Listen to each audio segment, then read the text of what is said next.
ভারী বৃষ্টিতে বান্দরবান চট্টগ্রাম সড়কের আমতলী পাড়ায় খাদিজাতুল কুবরা মহিলা মাদ্রাসা ও হিফজখানায় ভূমিধসের ঘটনা ঘটেছে। এতে সড়ক পথে বান্দরবানের সাথে সারা দেশের যোগাযোগ বন্ধ হয়ে পড়েছে। বুধবার বিকেলে এই ভূমিধসের ঘটনা ঘটে। সড়কের দুই পাশে বন্ধ হয়ে যায় যান চলাচল, দেখা দিয়েছে দীর্ঘ যানজট। বাড়ি ফেরার তাগিদে অনেকেই পায়ে হেঁটে রওনা হয়েছেন। সড়কে যান চলাচল স্বাভাবিক করতে কাজ শুরু করেছে পুলিশ সহ স্থানীয় লোকজন। বান্দরবানে আছেন সহকর্মী নাইমাল জিকো, চলে যাব তার কাছে। জিকো, বান্দরবান চট্টগ্রাম সড়কে এখন কি পরিস্থিতি দেখতে পাচ্ছেন, সবশেষ কি তথ্য আছে জানাবেন।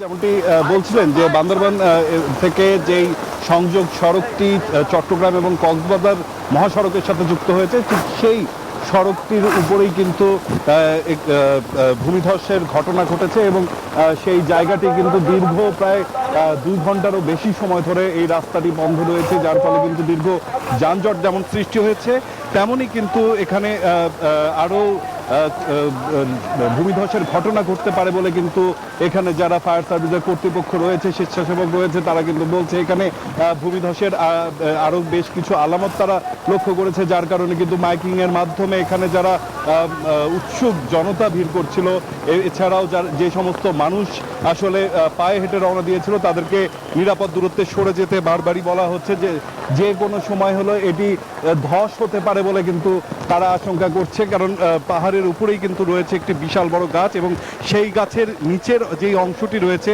সেখান থেকেই কিন্তু এই ধীরে ধীরে মাটিগুলো সরে পড়ছে এবং যার কারণে ধারণা করা হচ্ছে ঠিক যেই জায়গাটাতে এই মুহূর্তে ধসের ঘটনা ঘটেছে তার পাশেই আরও একটি বড় গাছ আসলে ধসে পড়তে পারে এবং এখানে যাতে জানমালের ক্ষয়ক্ষতি না হয় এজন্য কিন্তু সবাইকে নিরাপদ দূরত্বে সরে যাওয়ার বারবারই আহ্বান জানানো হচ্ছে। এবং যেমনটি দেখছেন যে দীর্ঘক্ষণ ধরে কিন্তু ফায়ার সার্ভিস কর্তৃপক্ষ তারা এখানে তাদের কার্যক্রম পরিচালনা করছে এবং যে গাছটি পড়েছিল সেটি কিন্তু এরই মধ্যে এখান থেকে সরিয়ে ফেলা হয়েছে।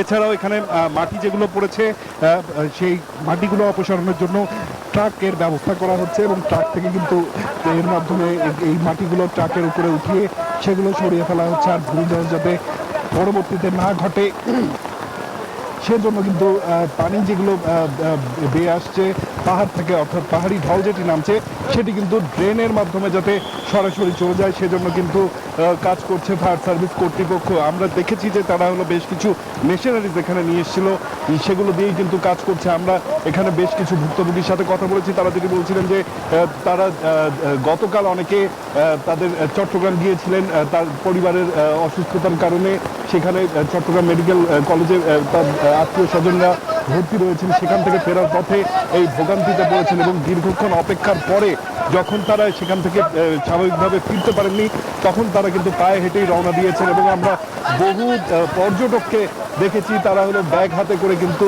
এই ভূমিধসের যে ঘটনাটি ঘটেছে এই জায়গাটি হলো পায়ে হেঁটেই পার হয়ে অপর দিকে চলে গেছেন। যেমনটি দেখছেন যে এখানে একটি উত্তেজনাকর পরিস্থিতি এই মুহূর্তে তৈরি হয়েছে এবং রেড ক্রিসেন্টের লোকজনও কিন্তু এখানে এসে পৌঁছেছে। আমরা দেখেছি যে এই জায়গাটি কিছুক্ষণ আগেই কিন্তু পরিদর্শন করেছেন জেলা প্রশাসক, এখানে যাতে কোনো রকমের জানমালের ক্ষয়ক্ষতি না হয় সেজন্য কিন্তু সব ধরনের প্রস্তুতি তারা রেখেছে এবং ট্রাফিক পুলিশ সহ পুলিশ তারাও কিন্তু এখানে উপস্থিত রয়েছে এবং দ্রুত যাতে রাস্তাটি স্বাভাবিক করা হয়, যান চলাচল যাতে স্বাভাবিক হয়ে যায় সেজন্য কিন্তু সব ধরনের প্রস্তুতি তারা নিয়েছে এবং সব পদক্ষেপই কিন্তু চালিয়ে যাচ্ছে। যেহেতু জানেন যে এটি বান্দরবান একটি পাহাড়ি এলাকা এবং এখানে প্রায়শই এই ধরনের ঘটনাগুলো ঘটে বর্ষাকালে বিশেষ করে, তো সেক্ষেত্রে তাদের ফায়ার সার্ভিস যেটি জানিয়েছে যে তারা হলো সবসময় এই ধরনের কাজগুলো করে আসে এবং যার কারণে এটি আসলে তাদের জন্য বেশ সহজ হবে। এছাড়াও আমরা দেখেছি সড়ক ও জনপদ কর্তৃপক্ষ যারা রয়েছে তারাও কিন্তু এখানে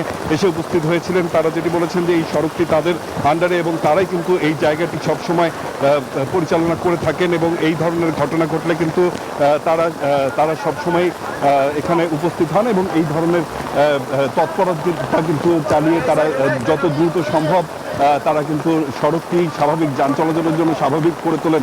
তো দীর্ঘ প্রায় 2 থেকে আড়াই ঘন্টা ধরে কিন্তু সড়কটি বন্ধ রয়েছে। পুরো দেশের সাথে যাতায়াতের যেই ব্যবস্থা সেটি কিন্তু বান্দরবানের সাথে এখন পর্যন্ত বিচ্ছিন্ন রয়েছে। মানুষের যেই ভোগান্তি সেটি আসলে লক্ষণীয়, অনেকেই আসছেন এখানে দাঁড়িয়ে রয়েছেন কখন এটি অপসারণ হবে এবং কখন তারা নিজ নিজ গন্তব্যে যেতে পারবেন। তো এই ছিল এখন পর্যন্ত আমার কাছে এখানকার সবশেষ তথ্য। সাদিয়া, জিকো, ধন্যবাদ আপনাকে।